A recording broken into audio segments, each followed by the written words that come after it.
गाई र भैँसीको लागि चाहिँ घाँस काट्न आएको यहाँ काटिँदैछ। काट्ने मान्छे त यो मकैहरू अरे हो, यो मकैहरू पनि घाँस भैँसीको लागि अरे हो।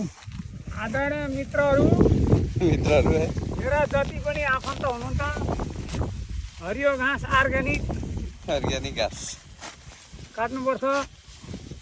यसरी काट्नुपर्छ। घाँस नकाटी घर छैन, दुध खानै पर्यो भैँसीको, तर खाए जस्तो चाहिँ छैन है। यो घाँसले चाहिँ गाई अगाउँछ अरे, तर गाईको दुध चाहिँ सुक्छ अरे हो।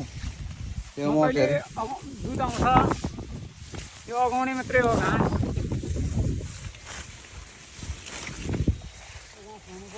यो सबै घाँस काट्नुपर्ने। यस्तो पनि खान्छ खान्छ त, खान्छ है। खान्छ मजाले। पार्ट टाइम जब हो, फुल टाइम चाहिँ यता गर्नुहुन्छ, यो ठाउँको काम गर्नुहुन्छ। पार्ट टाइममा चाहिँ यता गर्नुहुन्छ।